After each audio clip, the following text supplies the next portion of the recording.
Hello there, good day.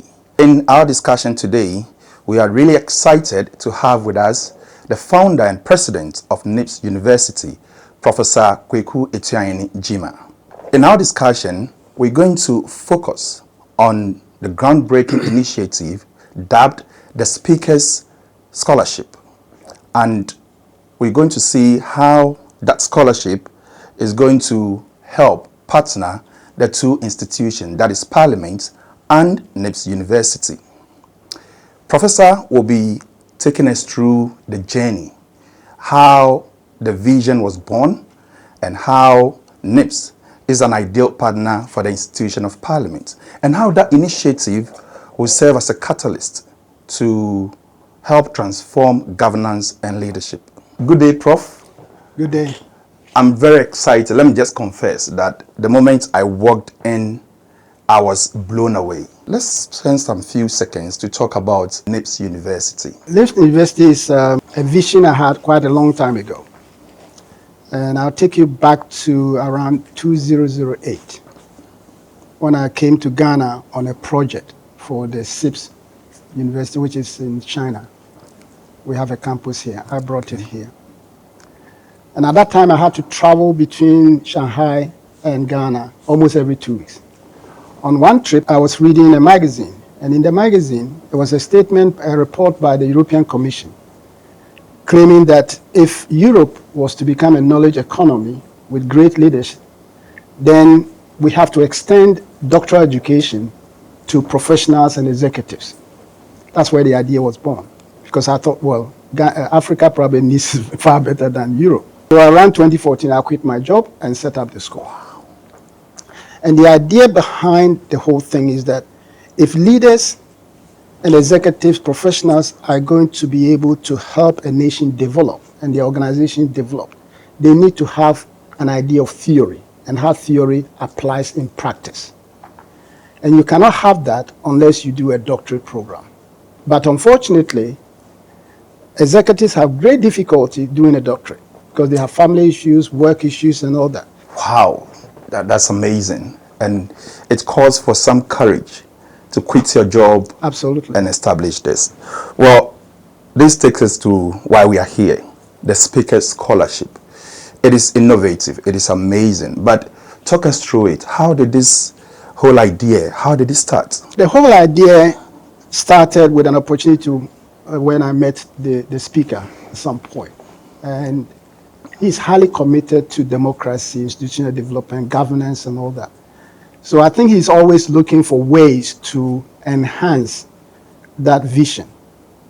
So when I spoke to him about NiBS and what we do, I think the idea clicked. And to get the idea clicking well, we have to offer something.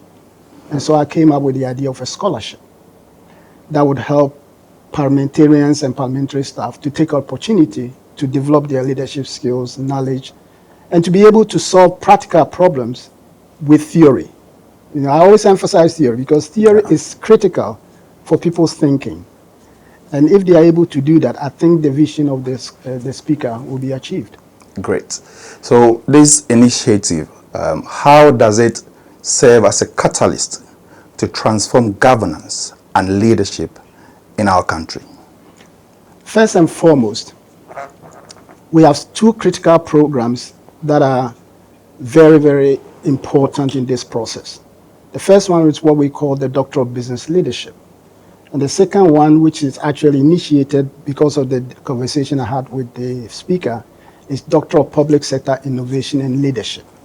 These, we have other programs, but I emphasize these two critical programs because there we give opportunity to participants who are not only parliamentarians, but other participants from industry and all that.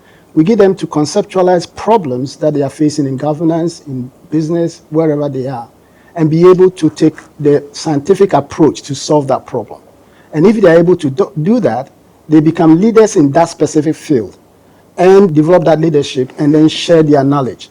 And it is through this sharing that I think we'll be able to transform governance, transform the development of the country, and be able to also grow individuals as leaders. That was quite some vision you have.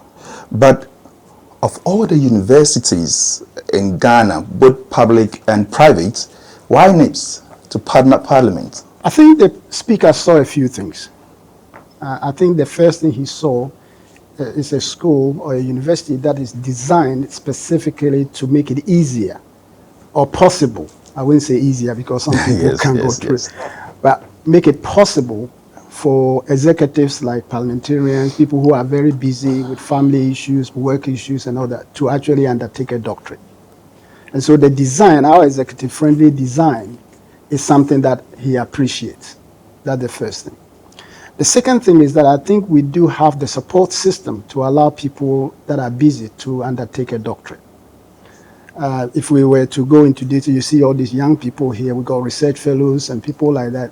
These are all designed to help a person who is busy to undertake a doctorate.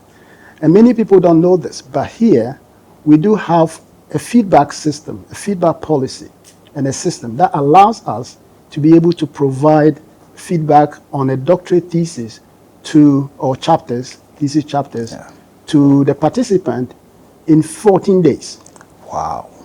And I won't say what happens in other places, but this is what we do, right? So this kind of ingredients and the design actually appeals to the speaker. I think the third thing that he saw is that we have the right programs and we are flexible enough to develop programs that could suit the vision that he's trying to achieve. For example, we have developed what we call the Doctor of Public Sector Innovation and Leadership.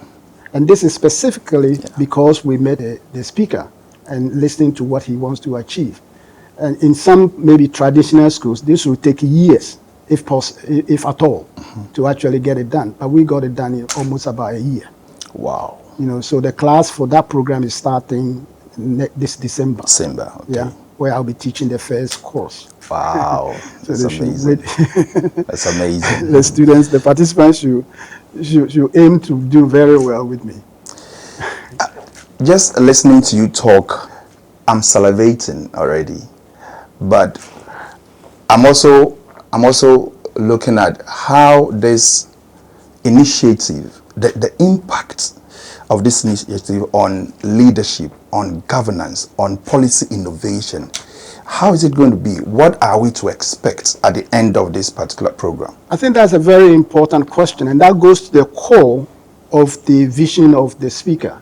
One of the aims of the speaker is to ensure that governance becomes a continuous process of development, growth, and renewal, right? And if you're going to do that, what do you require from parliamentarians? They should become lifelong learners, people who are going to be able to always looking for new ideas and to improve their personal growth, to improve the work they do, and in parliament to improve legislative agenda, bills, and things like that.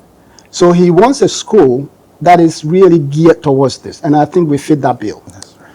The second thing that he wants to do is to strengthen policy research and legislative analysis. If you're going to do that, you need doctoral training. I mean, you look all over the world. If you look at some parliamentarians in other places, every bill to initiate it, there's a research behind it. And I know the parliamentarians got funds and time to encouragement to do research. But what if you actually give them the skills themselves? They can do things two ways. One is that they now understand theory, so they can think and write critically. And second is that if they give an assignment to a junior person to do research, they understand what the person is going to do. So in all, you're actually helping the process of governance to develop and grow. The third thing that the speaker said was that he wants to bridge the gap between academia and practice. Now, you probably know this, and many people know this. There's always a call for academia, government, and industry to join together to solve problems. Calls have been going on for a long time. Unfortunately, not many people heed this call.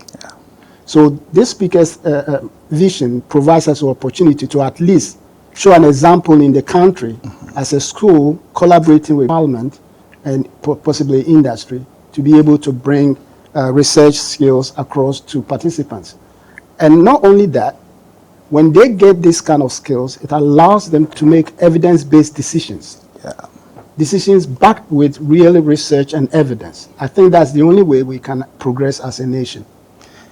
The fourth one, which I think is very, very critical. Now, he said that he wants to build a legacy of knowledge that would define his period. I mean, you know the commitment of the speaker to democracy, institutional development, governance, and all that. What if one day we wake up after he's left and we see that this is actually where Parliament was, and this is how it has developed during his term? How many theses parliamentarians have written? How many bills are backed by research? All these kind of parameters will define a particular trend. And that will be an example for those people or other speakers that will come later on. And finally, he says that he wants to continue the process of building institutional capacity in Parliament and among the parliamentary staff. Obviously, we fit this bill. In fact, when we start this, I'm going to also suggest to him that maybe we extend the scholarship to even short-term programs, programs that are, say, 3 days, 2 days, or 5 days, for a lot of people to gain the advantage, the opportunity to come to us for them to be able to improve their growth and personal development. So these are 5 things that the vision of the speaker. Going through the pillars, that is huge. I mean, but we are getting to the end of the conversation, and I want you to have a message for those who are considering coming for the program, or to also become potential candidates to win speakers scholarship. What are they to expect? If you're listening to me, I think I have a message for you. And the message is quite simple. And that is for personal growth and issues concerning knowledge development in governance and other things. Given your position, you should take advantage of this speaker's opportunity. Already, we have quite a number of parliamentarians and staff that are come to us, and they've graduated successfully. And we've been able to support them to do that because of the nature of the kind of model that we build that ensures that busy people like you, and if you're very serious, you can undertake a doctorate and undertake it successfully. So my message to you is simple. A parliamentarian or a staff of parliament has to continuously be intellectually thriving. In other words, you cannot be obsolete. You just have to continuously learn.